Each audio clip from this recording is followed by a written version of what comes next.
राहुल भैया जिंदाबाद जिंदाबाद जिंदाबाद राहुल भैया जिंदाबाद जिंदाबाद जिंदाबाद।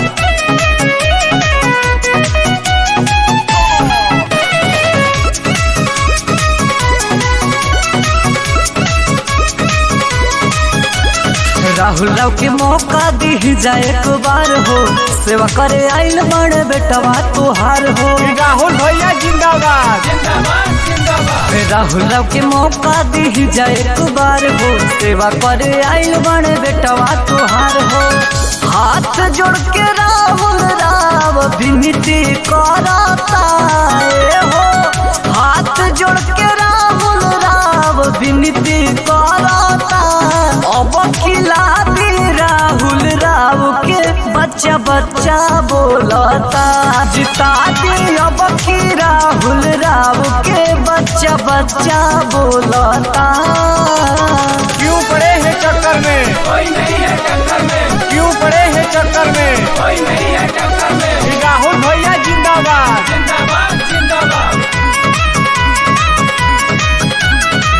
हम के बता दो के बा दूधवा के धोवल, तोहा से कटाई नहीं राहुल राव के बोवल। राहुल राव के बोवल हम के बता दो के बा दूधवा के धोवल, तोहा से कटाई नहीं राहुल राव के बोवल।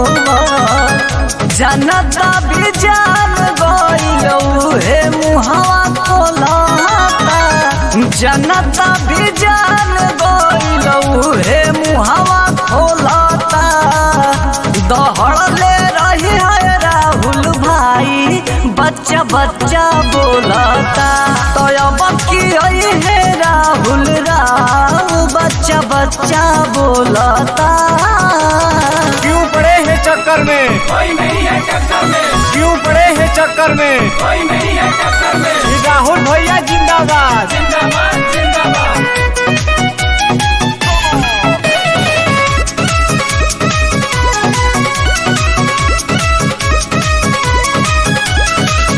अब चाहे बम चली चाहे चली गोली, रोके नहीं पाई भाई राहुल राव के टोली।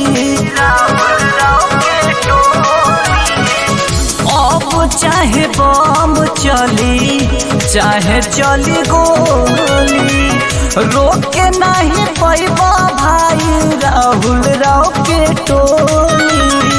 रवि प्रकाश हथवा जोड़ के कहता सुनी, रवि प्रकाश हथवा जोड़ के कहता।